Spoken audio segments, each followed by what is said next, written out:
सभी लोगों को नमस्कार। दोस्तों, इस वीडियो में हम देखने वाले हैं भारत सरकार ने एक नई शिक्षण व्यवस्था 2020 लाई है, यानी कि न्यू एजुकेशन पॉलिसी 2020। तो फ्रेंड्स, ये बहुत ज़्यादा इम्पॉर्टेंट टॉपिक है, या कहें ये सभी के लिए महत्वपूर्ण है। चाहे आप शिक्षक हो, विद्यार्थी हो, आप अभिभावक हो, या फिर आप किसी भी तबके से हो, यह जो जानकारी है वो बहुत ज़्यादा महत्वपूर्ण है आपके लिए और आपके बच्चों के लिए और आपके भविष्य से जुड़ी हुई है। तो काफ़ी कुछ ये तय करेगा आने वाले समय में, क्योंकि शिक्षा जो होती है वो बहुत महत्वपूर्ण होती है। वह निर्धारित करती है आपके भविष्य के लिए कि आपका भविष्य कैसा होगा, या फिर आपके बच्चे का भविष्य कैसा होगा। अगर उसका शिक्षण अच्छा है, उसकी शिक्षा अच्छी है, तो आगे आपका और आपके बच्चे का भी शिक्षा के मद्देनज़र देखते हुए जो भविष्य होगा वो अच्छा होगा। तो यहाँ पर ये पॉलिसी लाई है गवर्नमेंट ने, न्यू एजुकेशन पॉलिसी इसको नाम दिया गया है। इसमें ये सारी चीज़ें हम जानेंगे कि सिस्टम जो है इसमें क्या चेंजेस हैं, क्या इसमें पूरी सारी चीज़ें जो है चेंजेस की गई हैं। 10+2 जो होता था 12 वर्ष में, हमारा जो है एक कक्षा 1 से लेकर 12वीं तक हम जो कहते थे हमारी स्कूली शिक्षा होती थी, क्या वो ख़त्म कर दी गई है। इसके अलावा जो है अब जो शिक्षा होगी वो 5 वर्ष की, 3 वर्ष की, फिर 3 वर्ष की, फिर 4 वर्ष की, यानी कि टोटल कर 15 वर्ष की शिक्षा व्यवस्था होगी। यह सारे प्रश्न हम इस वीडियो में देखेंगे, तो आप सभी से अनुरोध रहेगा इस वीडियो को आराम से देखिएगा, इस वीडियो को स्किप मत कीजिएगा, समझिएगा आराम से बैठकर एक्चुअल में ये है क्या। और इस वीडियो को मैं ये नहीं कहूँगा आप शेयर कीजिए, वो खुद ब खुद आप शेयर करेंगे आपसे हो जाएगा, क्योंकि ये चीज़ ही ऐसी है कि अगर आपको शिक्षण व्यवस्था के बारे में अगर पता है तो आप इतना इन्फॉर्मेशन रखते हैं कि आपको इसको शेयर करना चाहिए। तो पहली चीज़ मैं बता देता हूँ, ये जो है इसका जो पहला हमें इन्फॉर्मेशन दी वो द हिंदू ने दी। द हिंदू ने लिखा, new education policy medium of instruction to be mother tongue और regional language till class 5th। Second जो हमें न्यूज़ दी थी, इंडिया टुडे ने दी थी, नेशनल एजुकेशन पॉलिसी 2020 अनाउंस। और एक और चीज़ बता दूं मैं आपको, इस वीडियो को पहली बार तो आप पूरा देखिएगा जिससे कि आपको ये सारी चीज़ें समझ में आए।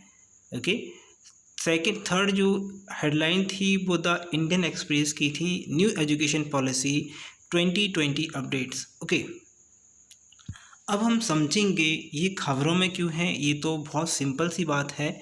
नई राष्ट्रीय शिक्षा नीति का मसौदा, यानी कि ड्राफ्टिंग हम कहते हैं, हिंदी में उसे मसौदा कहते हैं, हाल ही में शिक्षा नीति पर अध्यक्षता डॉक्टर कस्तूरी रंगन। ये याद रखना है आपको, अगर आप स्टूडेंट हैं तो ये एग्ज़ाम में 101% आने वाला है, कि नेतृत्व वाली समिति जो है उसका गठन किया गया था और उसके द्वारा इसको प्रस्तुत किया गया है। ध्यान दीजिएगा, ठीक है।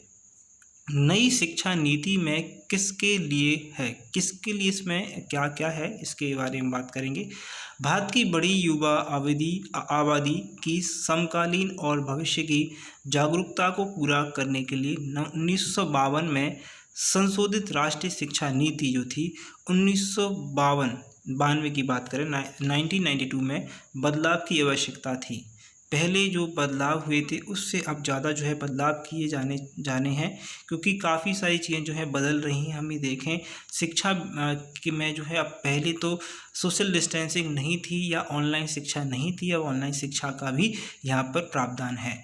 ओके, पहले बहुत सारी चीज़ों में लूपहोल्स से हम कहें कि बहुत बार मैं सुनता था कि भाई एजुकेशन सिस्टम हमारा अच्छा नहीं है, एजुकेशन सिस्टम अच्छा नहीं है, जो एजुकेशन सिस्टम है उसमें बहुत ज़्यादा जो है लूपहोल्स हैं, तो उन चीज़ों को भरने के लिए इसमें काफ़ी कुछ है। तो देखिए, नई शिक्षा नीति का गुणवत्ता शिक्षा, नवाचार और अनुसंधान के संदर्भ में आवश्यकताओं की बदलती गतिशीलता को पूरा करने के लिए डिज़ाइन किया गया है।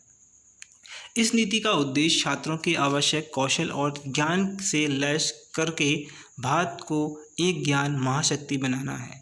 यह विज्ञान, प्रौद्योगिकी, शिक्षा और उद्योग में जनशक्ति की कमी को दूर करने पर भी ध्यान केंद्रित करता है। Draft policy express equity, quality, affordability और अकाउंटेबिलिटी के आधारभूत स्तंभों पर बनाई गई है। ये जो समिति है या फिर कहें शिक्षण नीति है, इसके ऊपर बनाई गई है। प्रस्तावित प्रमुख परिवर्तन क्या है इसमें, तो देखिए पहला है मंत्रालय। मंत्रालय ने क्या कहा, समिति ने मानव संसाधन विकास मंत्रालय जो है उसका नाम बदला है और उसका नाम बदलकर शिक्षा मंत्रालय जो है रखा गया है, क्योंकि ऐसा बोला गया जो शिक्षा है वो संसाधन नहीं है, ओके, मानव विकास का संसाधन नहीं है, इसलिए इसका जो नाम होगा वो MOE यानी कि शिक्षा मंत्रालय रखा जाएगा। पाठ्यक्रम की बात करें, स्कूली शिक्षा में पाठ्यक्रम और शैक्षणिक संरचना का एक प्रमुख पुनर्गठन प्रस्तावित किया गया है।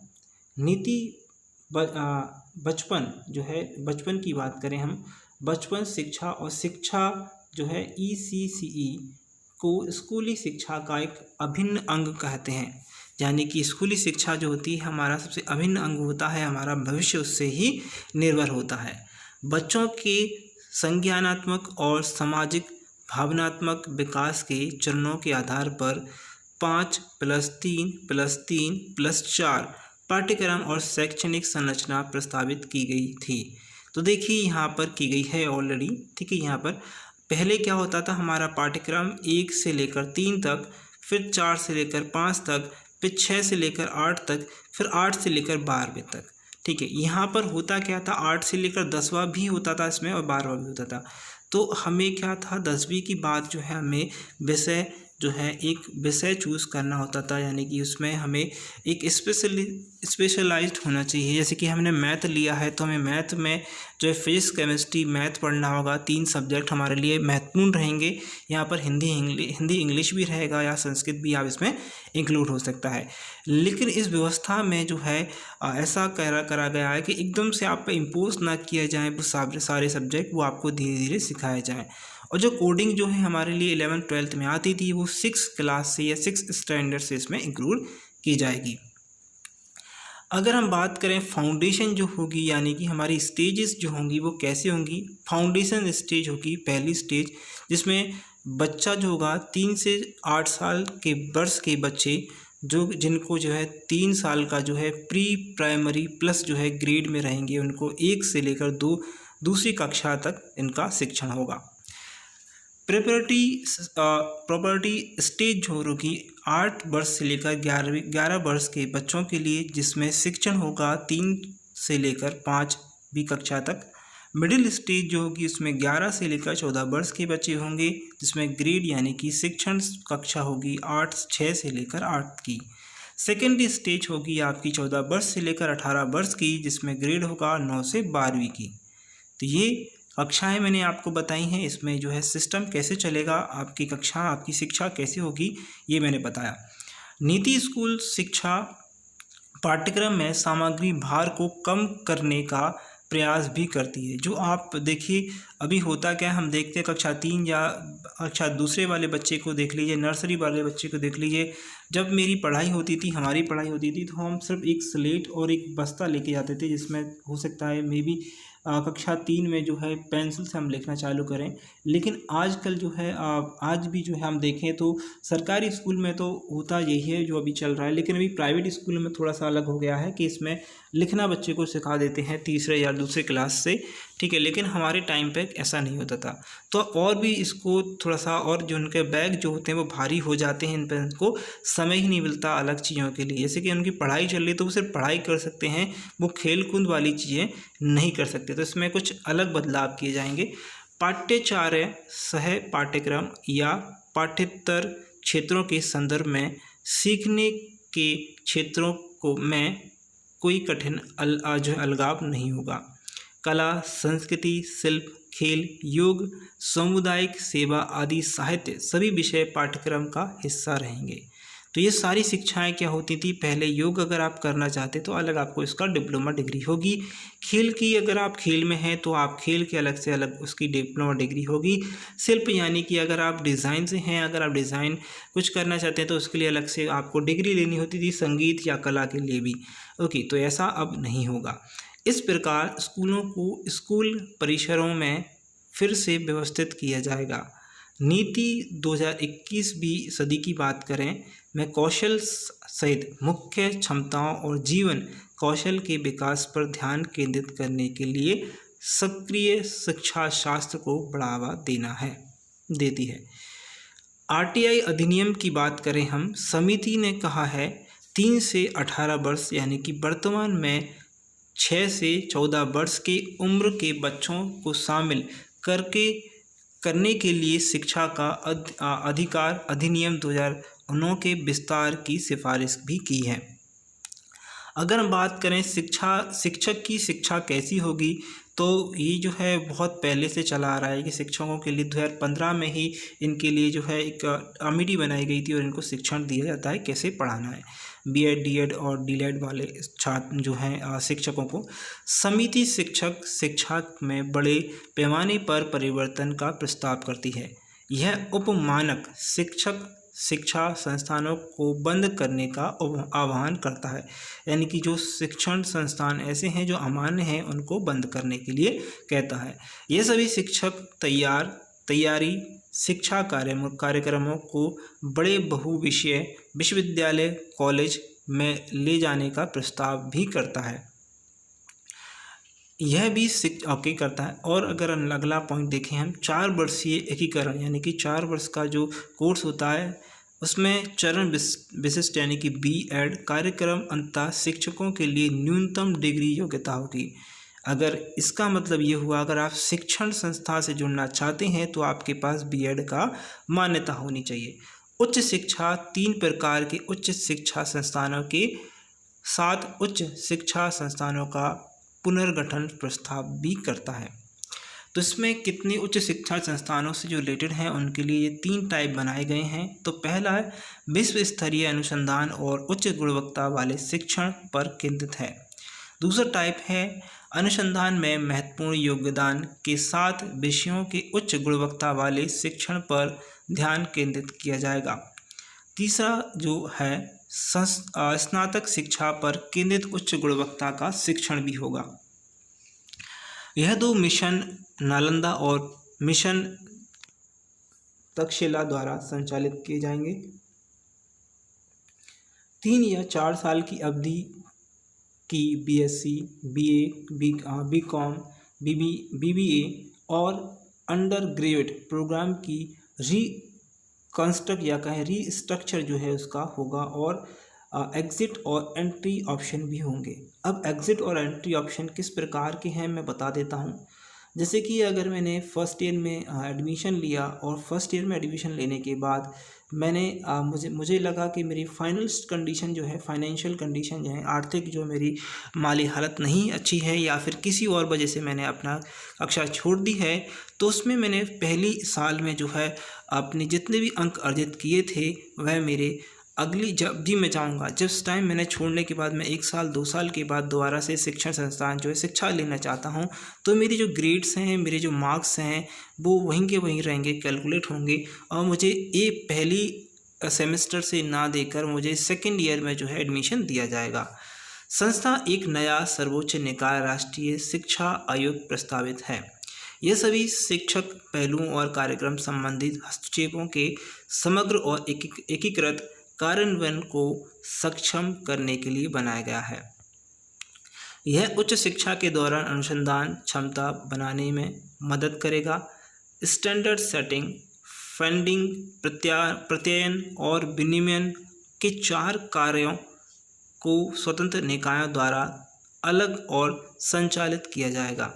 राष्ट्रीय उच्चतर शिक्षा नियामक प्राधिकरण व्यावसायिक शिक्षा सहित सभी उच्च शिक्षा के लिए एकमात्र नियामक होगा।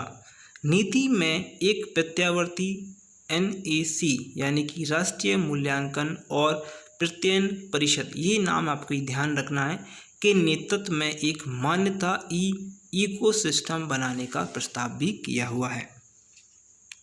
व्यावसायिक शिक्षा की प्रत्येक क्षेत्र के लिए व्यावसायिक मानक सेटिंग निकाय प्रत्यावित किया गया है। यूजीसी को उच्च शिक्षा अनुदान आयोग यानी कि HEGC में बदलना है। ओके, ये जो है इम्पॉर्टेंट है। निजी और सार्वजनिक संस्थानों को बराबर माना जाएगा और शिक्षा एक लाभ के लिए नहीं गतिविधि रहेगी, ध्यान रखिएगा। ओके, तो अभी प्राइवेट जो है स्कूल्स होते हैं ज़्यादा फीस लेते हैं तो उनको एक जैसा माना जाएगा, मे भी हो सकता है उनकी फ़ीस एक जैसी हो सकती है। उपरोक्त के अलावा समिति ने कई नई नीतिगत पहलुओं की भी सिफारिश की है। पहली सिफारिश है उच्च शिक्षा के अंतर्राष्ट्रीयकरण को बढ़ावा देना। दूसरा, गुणवत्ता के खुले और दूरस्थ शिक्षा को मजबूत बनाना। शिक्षा के सभी स्तरों पर प्रौद्योगिकी एकीकरण करना। चौथा, वयस्क और आजीवन सीखने की सुविधा होना। पांचवा, कम प्रतिनिधित्व वाले समूहों का भागीदारी बढ़ाना। छठवां, शिक्षा परिणामों के लिंग, सामाजिक श्रेणी और क्षेत्रीय अंतराल को समाप्त करना होगा। भाषा की बात करें हम इसमें, तो भाषा हमारी बहुत सारी हमारे भारत में भाषाएं बोली जाती हैं तो उनको भी बढ़ावा दिया जाएगा। भारतीय और शास्त्रीय भाषाओं को बढ़ावा देने और पाली, फारसी, प्राकृत के लिए 3 नए राष्ट्रीय संस्थान जो हैं उनकी स्थापना की जाएगी।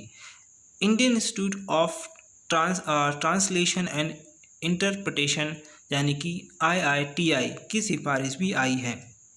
नीति ने देश भर के स्कूलों में 3 भाषा फॉर्मूला यानी कि 1968 में वापस जो है इसकी डिबेटिंग हुई थी, उसके बाद की है कि उचित कार्यान्वयन के लिए कहा है। इसके अनुसार हिंदी भाषा राज्यों के छात्रों को हिंदी, अंग्रेजी के अलावा एक आधुनिक भारतीय भाषा सीखनी चाहिए। गैर हिंदी भाषा राज्य में छात्रों को क्षेत्रीय भाषा और अंग्रेजी के साथ साथ हिंदी भी सीखना होगी। विवादास्पद अगर बात करें हम 3 भाषा प्रावधान यानी कि हालांकि कई राज्यों में इसके विरोध के बाद इसको गिरा दिया गया था, ठीक है, इसको हटा दिया गया है। बाकी जो है अब सारी भाषाओं में लगभग आपको जो है शिक्षण मिलेगा। इस संबंध में बदलाव करते हुए समिति द्वारा मसौदा यानी ड्राफ्टिंग संशोधन किया गया है। तो एजुकेशन की बात करें हम, तो मैंने आपको ये सारी चीज़ें बताई। कुछ और बातें हैं जो आपको बतानी हैं, तो देखिए यहाँ पर मैं कुछ और चीज़ें बता देता हूँ आपको यहाँ पर। तो कुछ मोस्ट इम्पॉर्टेंट पॉइंट है यहाँ पर। नई शिक्षा नीति में कुछ महत्वपूर्ण जो है लक्ष्य जो है अपनाए गए हैं। 2040 तक सभी उच्च शिक्षा संस्थानों को मल्टी सब्जेक्ट करेंगे, इंस्टीट्यूट बनाएंगे, ओके, जिसमें 3000 से अधिक छात्र होंगे। 2030 तक हर जिले में या उसके पास कम से कम एक बड़ा मल्टी सब्जेक्ट हाई इंस्टीट्यूशन होगा।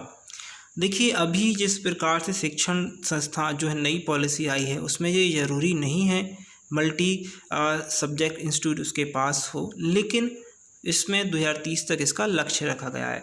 संस्थानों का पाठ्यक्रम ऐसा होगा कि सार्वजनिक संस्थानों का विकास पर उसमें जोर दिया जाए।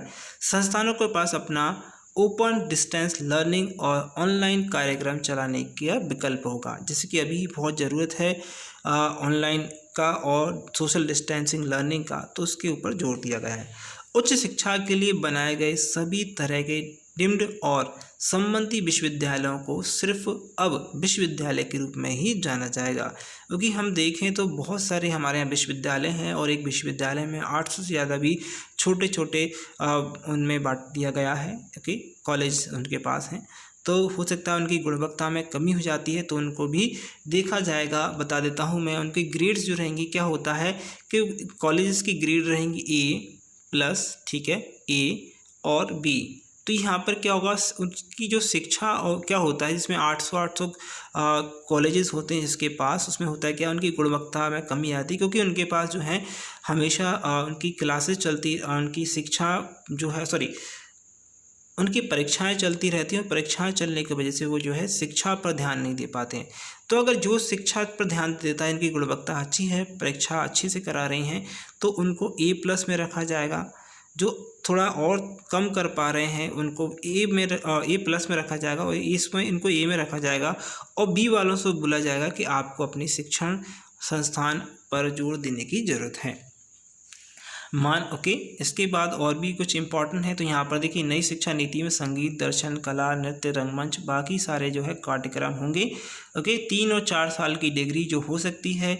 और देखिए, एक इम्पॉर्टेंट पॉइंट बता दूँ, जो आपने जैसे मान लीजिए आपने ड्रॉप आउट हो गए हो, आपने 2 साल का, आपका 4 साल का कोर्स था लेकिन आपने 2 साल में ही ड्रॉप आउट हो गए या फिर आपने छोड़ दी शिक्षा, तो आपके पास जो आपका जो स्कोर कार्ड है वो एक बैंक क्रेडिट के जैसे काम करेगा और वो एक डिजिटल रिकॉर्ड रहेगा गवर्नमेंट के पास कि आपने इतने अंक पाए थे, आपकी ग्रेड ये है।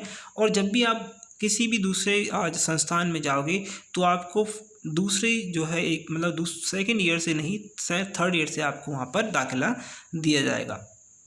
ओके, तो वाकई यहाँ पर एक इम्पॉर्टेंट पॉइंट भी है। 2050 तक स्कूल और उच्च शिक्षा प्रणाली के माध्यम से कम 50% शिक्षा जो है शिक्षार्थी जो हैं को व्यावसायिक शिक्षा में शामिल होना होगा। ये एक लक्ष्य है जो रखा गया है। गुणवत्ता योग्यता अनुसंधान के लिए एक नया राष्ट्रीय शोध संस्थान बनेगा। इस संबंध में देश के सारे विश्वविद्यालयों से होगा। ठीक है, इसका निर्णय लिया जाएगा। तो ये जो है सारी चीज़ें आई थिंक मैंने समझाई हैं आपको। और फ्रेंड्स, ये वीडियो आपको अच्छी लगी है तो लाइक करिए, इस वीडियो को शेयर करिए और आपको कुछ भी इस पर मुझे बताना है, सजेशन देना है तो कमेंट करके जरूर बताइएगा। और अगर इसमें और कोई भी बात आपको ये ऐसा लगे कि ना समझ में आई है तो मैं वीडियो के नीचे गवर्नमेंट पोर्टल की एक जो है वीडियो आपको यहाँ पर लिंक प्रोवाइड करूँगा, उसको जाकर देखिएगा। डेफिनेटली आपको सारी बातें समझ में आएंगी। तो thank you for watching this video और बेस्ट ऑफ आपके एग्ज़ाम के लिए, आपके रिजल्ट के लिए सुरक्षित रहिए, सावधान रहिए।